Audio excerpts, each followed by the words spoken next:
மாண்புமிகு பேரவைத் தலைவர்களே, பொன்மனச்செம்மல் புரட்சித் தலைவர் எம்ஜிஆர் அவர்களையும் இதயம் புரட்சித் தலைவி அம்மா அவர்களையும் வணங்கி நடைபெற்று முடிந்த சட்டமன்ற பொதுத் தேர்தலில் எடப்பாடி சட்டமன்ற தொகுதியில் போட்டியிட்ட எனக்கு தமிழகத்திலேயே அதிக வாக்கு வித்தியாசத்திலேயே வெற்றி பெற செய்த எடப்பாடி தொகுதி வாக்காளர் பெருமக்களுக்கு எனது நெஞ்ச நிறைந்த நன்றியினை அவர்கள் பாதங்களிலே சமர்ப்பித்து, மாண்புமிகு பேரவைத் தலைவர்களே, மாண்புமிகு முதலமைச்சர் தனி தீர்மானம் கொண்டு வந்திருக்கின்றார்கள். அதிலே அனைத்து இந்திய அண்ணா திராவிட முன்னேற்ற கழகத்தின் சார்பாக என்னுடைய கருத்துக்களை கூற விரும்புகின்றேன். கர்நாடக அரசு மேகதாதுவின் கோரிக்கை அணை கட்டுவது தொடர்பாக பல்வேறு காலகட்டங்களிலே அதை தடுத்து நிறுத்துவதற்கு அனைத்து இந்திய அண்ணா திராவிட முன்னேற்ற கழக அரசு பல்வேறு நடவடிக்கை எடுக்கப்பட்டது. கர்நாடக அரசு மேகதாது என்னும் இடத்தில் தன்னிச்சையாக காவிரி ஆற்றின் கோரிக்கையை அணை கட்ட முயற்சித்து தடுத்து நிறுத்தம் போட்டு மாண்புமிகு அம்மா அவர்கள் தமிழகத்துடைய முதலமைச்சராக இருந்த காலகட்டத்தில் 5/12/2014 அன்று தமிழ்நாடு சட்டப்பேரவையில் தீர்மானம் கொண்டாந்து நிறைவேற்றப்பட்டு மாண்பு உறுப்பினர்கள் அந்த விவாதத்திலே கலந்து கொண்டு பல்வேறு கருத்துக்களை அப்பொழுது தெரிவித்துக்கின்றார்கள். அப்பொழுது கொண்டு வந்த தீர்மானத்தின் அடிப்படையில் மாண்புமிகு பாரத பிரதமர்களுக்கு மாண்புமிகு அம்மா அவர்கள் அனுப்பிய கடிதத்தை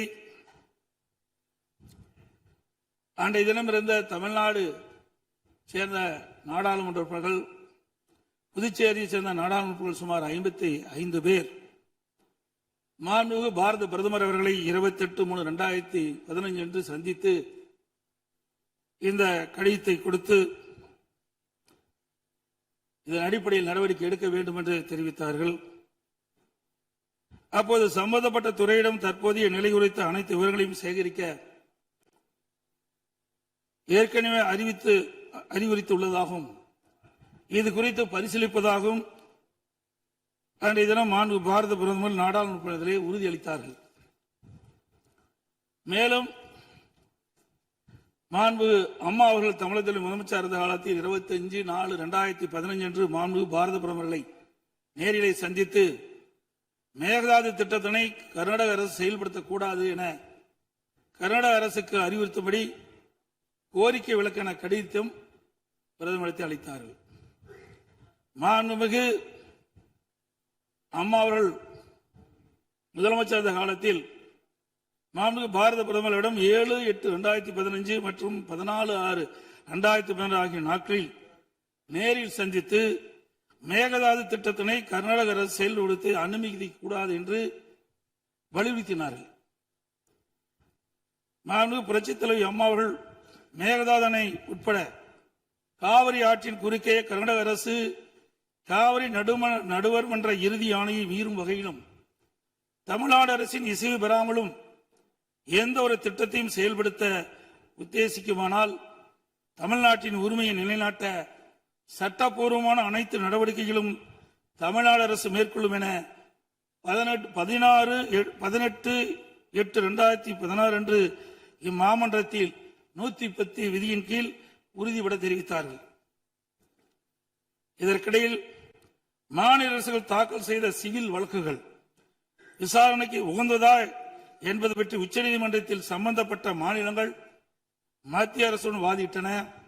9/12/2016 அன்று உச்சநீதிமன்றம் அளித்த ஆணையில் இம்மனுக்கள் உச்சநீதிமன்றத்தின் விசாரணைக்கு உகந்தவை என தீர்ப்பளித்து அதன் பின்னர் ஜூலை 2017 முதல் செப்டம்பர் 2017 வரை இறுதிக்கட்ட வாதங்கள் உச்சநீதிமன்றத்தில் நடைபெற்றன. இதில் கர்நாடக அரசு 9 நாட்களும், கேரள அரசு 2 நாட்களும், தமிழ்நாடு அரசு 13 நாட்களும், புதுச்சேரி மற்றும் மத்திய அரசு தலா 1 நாட்களும் தங்கள் வாதங்களில் நீதிமன்றத்தில் எடுத்து வைத்தன. அனைத்து தரப்பு வாதங்களையும் கேட்டிருந்த உச்சநீதிமன்றம் 16/2/2018 அன்று தனது தீர்ப்பினை வழங்கியது. இத்தீர்ப்பின் முக்கிய அம்சங்கள் பின்வருமாறு: பன்மாநில நதிகள் தேசிய சொத்து, எந்த ஒரு மாநிலம் தனி உரிமை கோர இயலாது என்று நவம்பர் 1991 ஆண்டிய உச்சநீதிமன்றத்தின் கருத்து இத்தீர்ப்பில் மீண்டும் உறுதி செய்யப்பட்டுள்ளது. 1892 மற்றும் 1924 ஆண்டிய ஒப்பந்தங்கள் செல்லத்தக்கதல்ல என்ற கர்நாடகின் வாதம் ஏற்றுக்கொள்ளப்படவில்லை.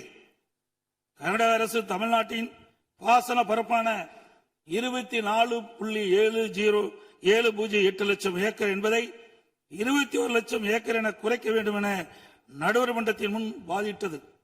இதனை காவிரி நடுவர் மன்றம் ஏற்றுக்கொள்ளாமல் தமிழ்நாட்டின் பாசன பரப்பு 24.708 லட்சம் ஏக்கர் என அதன் இறுதி தீர்ப்பில் குறிப்பிட்டுள்ளது. இதனை உச்சநீதிமன்றம் ஏற்றுக்கொண்டுள்ளது.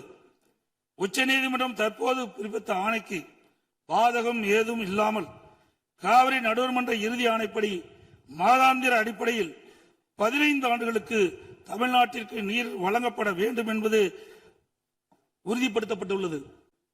உச்சநீதிமன்றம் அனைத்து மாநில வாதங்களை முழுமையாக கேட்டிருந்த பின்னர் கீழ்ப்படுகை மாநிலங்களின் ஒப்புதல் இல்லாமல் மேல்படுகை மாநிலங்களில் எவ்வித கட்டுமான பணிகளும் மேற்கொள்ளக்கூடாது என தெளிவான தீர்ப்பை வழங்கியுள்ளது.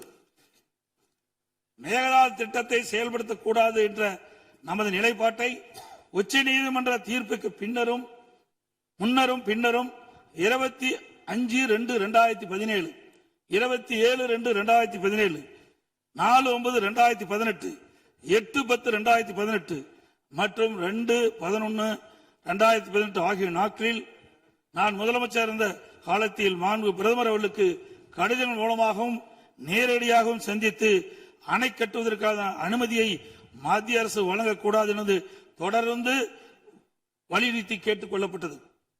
மேலும் 5/7/2017 மற்றும் 23/11/2017 ஆகிய நாட்களில் மத்திய நீர்வள ஆதாரத்துறை அமைச்சரையும் நேரிலே சந்தித்தும் கடிதங்கள் வாயிலாகவும் கர்நாடக அரசுக்கு மேகதாது அணை கட்ட எவ்வித அனுமதியும் மத்திய அரசு வழங்கக்கூடாது என வலியுறுத்தப்பட்டது. ஏற்கனவே உச்சநீதிமன்றம் பெங்களூரு நகரின் குடிநீர் தேவை உட்பட பிற பயன்பாட்டுக்காக 14.75 டிஎம்சி அடி நீரை கர்நாடக அரசுக்கு கூடுதலாக அளித்து உத்தரவிட்டுள்ளது.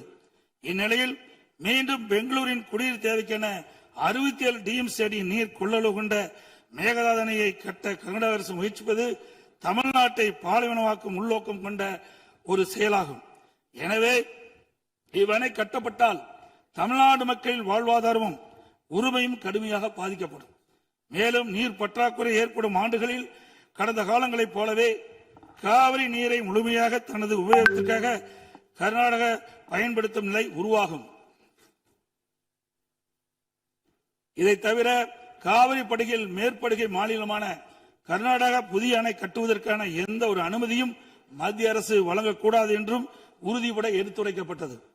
மேலும் உச்சநீதிமன்ற ஆணைக்கு எதிராக கர்நாடக அரசின் மேகதாது திட்டத்திற்கான விரிவான திட்ட அறிக்கைக்கு அனுமதி வழங்கிய மத்திய நீர்வள குழுமத்தின் தலைவர், கர்நாடக நீர்வளத்துறை அமைச்சர் மற்றும் கர்நாடக உயர் அதிகாரிகள் மீது நீதிமன்ற அமைப்பது வழக்கு கண்டெம்ட் ஆஃப் கோர்ட் எனது உத்தரவின் பேரில் 5/12/2012 உச்சநீதிமன்றத்தில் தாக்கல் செய்யப்பட்டது.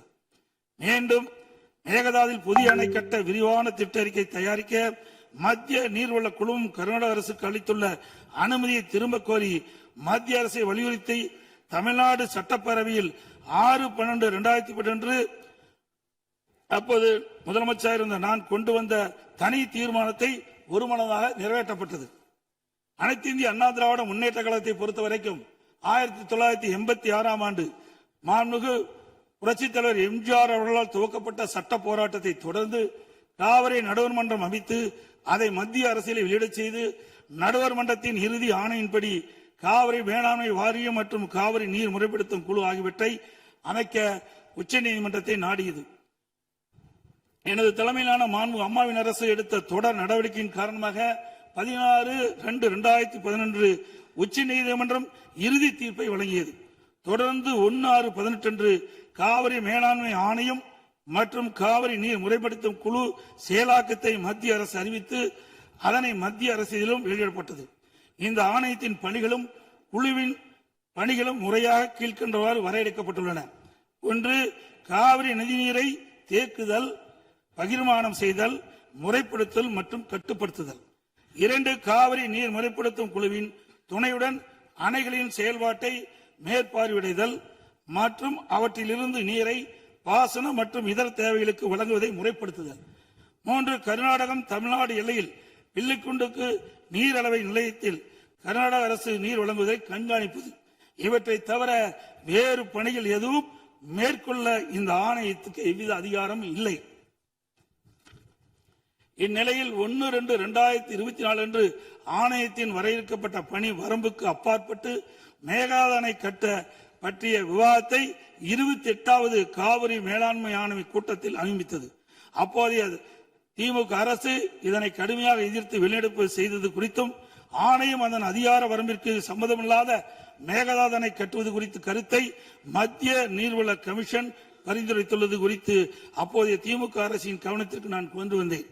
குறிப்பாக 14/2/2024 அன்று சட்டமன்றத்தில் நான் எங்களது ஆட்சி காலத்தில் கர்நாடக அரசு மேகதாது அணை கட்டுவது குறித்து விவாதிக்கும் அதிகாரம் ஆணையத்திற்கு இல்லை என்றும் 2018ஆம் ஆண்டு மேகதாது அணை குறித்து பிரச்சனை மத்திய நீர்வள கமிஷன் பார்வைக்கு சென்றபோது எனது அரசு 5/12/2018 அன்று மத்திய நீர்வள கமிஷன் என்ற இயக்குநர் மீது உச்சநீதிமன்றத்தில் நீதிமன்ற அவமதிப்பு வழக்கை தொடர்ந்து என்றும் இன்னும் அவ்வழக்கு நிலுவையில் உள்ளது என்றும் திமுக அரசு தொடர்ந்து நடத்திட வலியுறுத்தியதோடு தமிழக நலன் பாதுகாக்கப்பட வேண்டும் என்பதையும் உறுதி செய்யும் வலியுறுத்தப்பட்டது.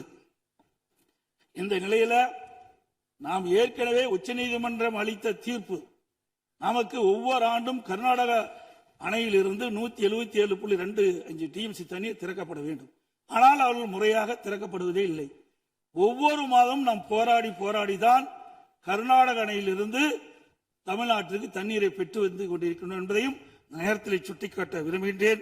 இந்த நிலையில 2024ஆம் ஆண்டு கர்நாடகாவில் மாண்புமிகு முதலமைச்சர் சீதாராமையா முதலமைச்சர் பதவி வைத்த போது துணை முதலமைச்சராக நீர்ப்பாசனத்துறை பொறுப்பு வைத்த மாண்புமிகு துணை முதலமைச்சர் சிவகுமார் அவர்கள் 16/2/24 கர்நாடக பட்ஜெட்டில் காவிரி ஆற்றின் குறுக்கே மேகதாது அணை கட்ட பல ஆயிரம் கோடி ரூபாயை ஒதுக்கியுள்ளதாகவும் அறிவித்தார்.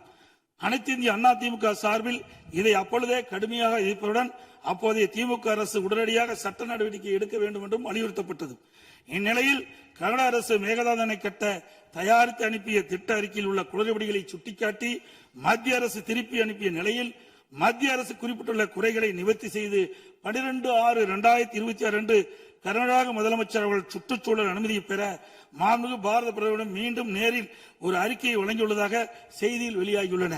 இரு மாநிலங்களுக்கிடையே உள்ள நல்லுறவை சீர்குலைக்கும் விதமாக தற்போதைய கர்நாடக அரசு மேகதாதுவில் காவிரியின் குறுக்கே அணை கட்ட முழு மூச்சில் முயற்சிப்பது கண்டிக்கத்தக்கது. நீண்ட நெடுங்கால சட்ட போராட்டத்திற்கு பின்னர் நிலைநிறுத்தப்பட்ட தமிழ்நாட்டு மக்களின் அடிப்படை உரிமைகளையும் டெல்டா விவசாயிகளின் வாழ்வாதாரத்தையும் 20 மாவட்டத்துக்கு மேலாக குடிநீர் ஆதாரமாக விளங்கும் காவிரி ஆற்றில் நமக்குள்ள உரிமையை பேணி காக்க வேண்டியது நாம் எல்லோரின் கடமையாகும். கர்நாடக அரசு காவிரி நடுவர்மன்றம் 5/2/2007 அன்று அளித்த இறுதி தீர்ப்பை மதிக்காமலும் 16/2/2018 அன்று உச்சநீதிமன்றம் அளித்த இறுதி தீர்ப்பை மதிக்காமலும் தன்னிச்சையாக மேகதாதுவில் அணை கட்ட நிதி ஒதுக்கீடு செய்ததும் திருத்திய தொழில்நுட்ப திட்ட அறிக்கை மீண்டும் இம்மாதம் மத்திய அரசிடம் சமர்ப்பது கண்டிக்கத்தக்கது அனைத்து இந்திய என்பதை இந்த நேரத்தில் தெரிவித்து அனைத்து இந்திய அண்ணா திராவிட முன்னேற்ற கழகத்தின் சார்பாக மாண்பு முதலமைச்சர் அவர்கள் கொண்டு வந்த அரசின் தனி தீர்மானத்தை ஒருமனாக ஆதரிக்கின்றோம். மாண்புமிகு எதிர்க்கட்சி தலைவர் அவர்கள்.